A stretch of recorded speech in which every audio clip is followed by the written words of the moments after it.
What a night of football, huh? The Tennessee Titans pull out another win. 2-0 preseason, baby. 2-0, baby. This is about as bad of football as I've watched in a long time. Now, last week I said our greatest offensive player is going to be Sly. Boy, but people come at me. He had 13 of our 19 points tonight. This is not even good. All right, let's look see at Drew Lock, 12 of 14, 103 yards, 1 touchdown. He didn't do but a drive. What did he do? 2 drives? It wasn't much. He wasn't out there very long.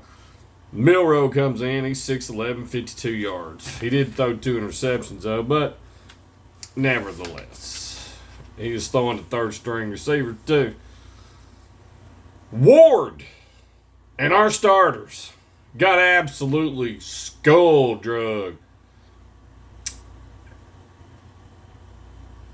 Death, taxes, 8 for 12, 69 yards. I mean, that's what you're going to get out of Cam the Sham. He's terrible. The Turd Brisket come in, looked crisp, 7-9, 49 yards. He didn't stay in there long. That's going to be your starter in about 5 games. Will Levis, 4 of 9, had 15 yards. But here's the kicker. He gets the ball, doesn't even get a chance to drop back. They sack him. I mean, it was just on him. He's determined he doesn't have enough of that. He runs the ball. Right. He leads Tennessee down the field. He gets 3 first downs on that drive by running it instead of taking sacks because they ain't going to block for him. Set Tennessee up. Running back runs it in. They score the only touchdown of the game. Right? Media. The biggest loser tonight was Will Levis. I don't know what you're watching.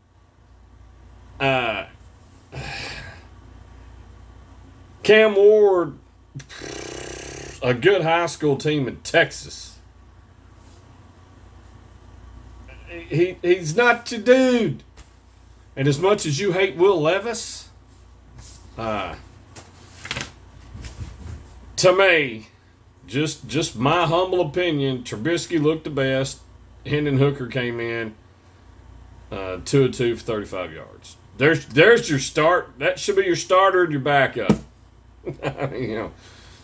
Ward is dead last on my list of quarterback. At least Levis led him down the field for a touchdown, and Sly wasn't kicking a field goal. You know what I mean?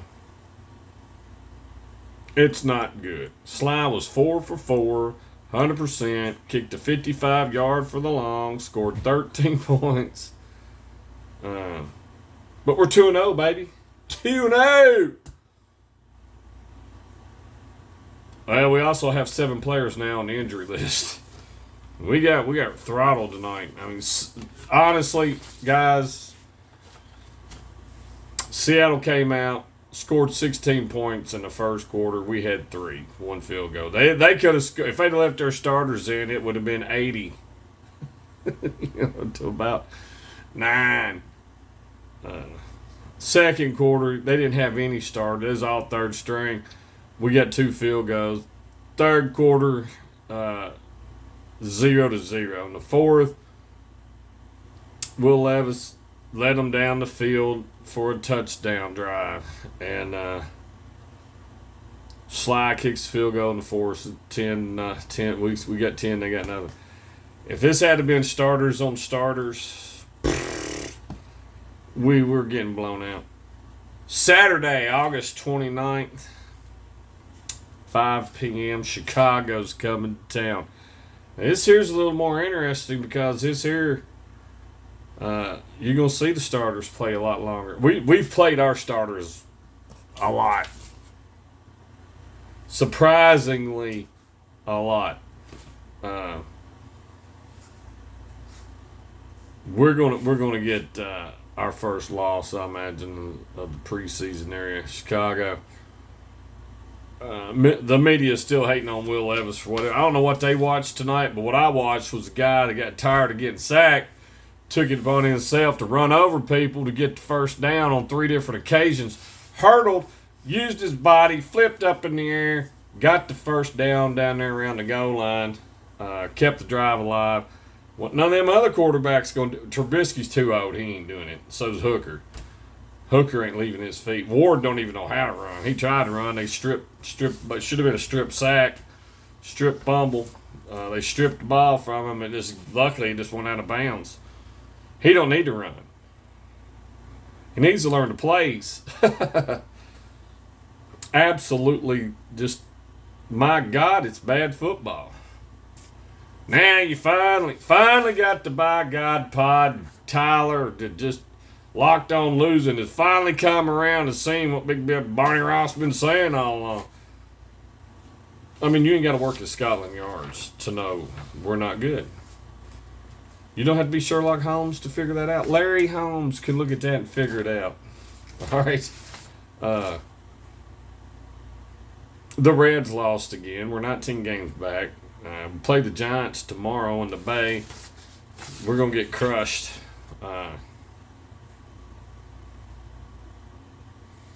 Kentucky football opens as a 23.5 to 27.5 point favorite, depending on which betting platform you use. I'm a Caesars guy. It's at 23.5. We're the home favorite. Over and under set at 62.5. So somebody somewhere thinks we're going to score. Here's a problem I've got. The experts, the AIs, everybody thinks it's going to be a 42-19. If Youngstown State scores 19 points on us, we're doomed. They better not get a touchdown. It better all be field goals.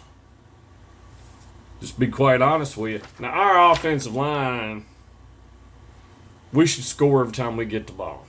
That 42 ought to be a 6. We ought to be able to push them like the 300 did the Persians right off that cliff into the sea. They look thirsty. Let's give them something to drink. Bo Brungard, the Heisman hopeful, the quarterback for the Penguins, Youngstown State's guy. He's the real deal. He's a dual threat dude, and people are actually betting huge.